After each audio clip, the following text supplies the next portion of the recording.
सुप्रभात प्यारे विद्यार्थियों। तुमने पिछले अध्याय में पढ़ा कि ब्रह्मशिरा अस्त्र का प्रभाव उत्तरा के गर्भ में पल रहे बच्चे पर पड़ा और श्री कृष्ण ने अपनी और उत्तरा के मृत पुत्र पैदा हुआ और श्री कृष्ण ने अपनी प्रतिज्ञा के अनुसार उत्तरा के पुत्र को जीवित कर दिया। आगे अगले अध्याय पाठ 11 में हम पढ़ेंगे स्त्री पर्व, कौरव स्त्रियों का विलाप। दुर्योधन की मृत्यु का समाचार सुनकर हस्तिनापुर में हाहाकार मच गया। राज परिवार शोक के सागर में डूब गया। धृतराष्ट्र और गांधारी रो रो कर बेसुध हो गए। महात्मा विदुर, संजय तथा महर्षि वेदव्यास जी ने उन्हें संभाला। धृतराष्ट्र राज परिवार की समस्त स्त्रियों एवं हस्तिनापुर के हजारों लोगों के साथ कुरुक्षेत्र के मैदान में गए। वहां का हृदय विदारक दृश्य देखकर लोग चित्कार कर उठे। सारा कुरुक्षेत्र लाशों से भरा हुआ था। मृत योद्धाओं के रक्त से रेत कीचड़ बन गई। भीम की लौह मूर्ति को चूर्ण करना। युधिष्ठिर को धृतराष्ट्र सहित गांधारी का कुरुक्षेत्र में आने का समाचार मिला तो वे अपने भाइयों द्रौपदी और श्री कृष्ण के साथ उनसे मिलने गए। पांडवों तथा कृष्ण के प्रति रोष होने के कारण उन्होंने किसी को आशीर्वाद नहीं दिया। वहाँ कृष्ण ने धृतराष्ट्र को अनेक प्रकार से समझाया। श्री कृष्ण ने कहा, महाराज, मैंने आपको पहले ही चेतावनी दी थी। दुर्योधन की अनीतियों के कारण आज आपको यह दिन देखना पड़ रहा है। धृतराष्ट्र बोले, कृष्ण, तुम्हारा कहना ठीक है। धर्म की ही जीत होती है।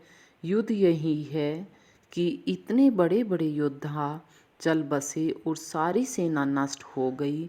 अकेले भीम ने मेरे सभी पुत्रों को मार दिया। भीम कहाँ है? मैं उसे गले लगाना चाहता हूँ। उसने दुर्योधन सहित मेरे पुत्रों का वध किया है, पर है तो वह मेरा पुत्र ही। श्री कृष्ण धृतराष्ट्र के मन के पाप को समझ चुके थे कि वे कुछ भी अनर्थ कर सकते हैं। उन्होंने पहले ही भीम के आकार की एक लोहे की मूर्ति साथ ले ली थी। भीम धृतराष्ट्र से मिलने के लिए जो ही आगे बढ़े, कृष्ण ने उन्हें रोक लिया और लोहे की मूर्ति आगे कर दी। धृतराष्ट्र ने उस मूर्ति को छाती से लगाकर इतनी जोर से दबाया कि मूर्ति टूटकर बिखर गई। धृतराष्ट्र हाय भीम कहकर रोने लगे। कृष्ण के चेहरे पर एक मुस्कान थी। उन्होंने कहा, महाराज, भीम जीवित है, आपने मूर्ति को तोड़ा है। धृतराष्ट्र अपने किए पर बड़े शर्मिंदा हुए। कृष्ण को गांधारी का शाप। श्री कृष्ण पांडवों के साथ गांधारी से मिलने गए। पांडवों ने गांधारी को प्रणाम किया और उन्हें तरह तरह से सांत्वना दी। गांधारी से मिलते समय द्रौपदी फूट फूट कर रो पड़ी। फिर दोनों परिवारों की स्त्रियों को लेकर धृतराष्ट्र के साथ पांडव और श्री कृष्ण कुरुक्षेत्र पहुँचे। वहाँ चारों ओर बिखरे शव, टूटे रथों, मृत घोड़ों, हाथियों को देखकर सभी का हृदय दहल उठा। स्त्रियां अपने अपने प्रिय का स्मरण कर विलाप करने लगी। महर्षि व्यास ने गांधारी को दिव्य दृष्टि प्रदान की। गांधारी युद्ध का दृश्य देखकर व्याकुल हो उठी। दुर्योधन के शव से लिपट कर वह बिलख बिलख कर रो पड़ी। गांधारी की कृष्ण के प्रति क्रोधाग्नि भड़क उठी।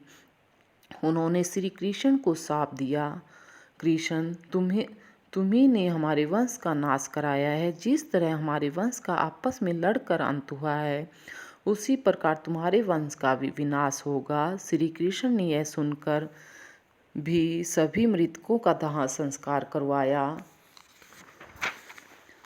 युद्ध क्षेत्र में मारे गए कौरव, पांडव तथा सभी सगे संबंधियों का विधिवत दाह संस्कार किया गया। तभी जब सभी तर्पण देने के लिए नदी तट पर एकत्र हुए, तब कुंती ने पांडवों से कहा, पुत्रों, कर्ण तुम्हारा सबसे बड़ा भाई था। वह सूर्य देव द्वारा उत्पन्न मेरा ही पुत्र था। उसे भी जल अर्पण करो। युधिष्ठिर और चारों भाई दंग रह गए। युधिष्ठिर ने कुछ विचार करते हुए कहा, यदि आपने यह रहस्य पहले बता दिया होता तो यह युद्ध ही टल जाता, ऐसी विनाश लीला न होती। किंतु कर्ण बार बार समझाने पर भी दुर्योधन का साथ न छोड़ने की प्रतिज्ञा पर अड़ा रहा। युधिष्ठिर अत्यंत दुखी हुए। वे पश्चाताप की आग में जलने लगे। उन्होंने माँ कुंती से कहा, आप यह रहस्य पहले ही बता देती तो हम सबको इतनी विपत्तियां न झेलनी पड़ती। आवेश में आकर युधिष्ठिर ने शाप दिया कि आज से कोई भी स्त्री किसी भी रहस्य को छिपा न सकेगी। धन्यवाद।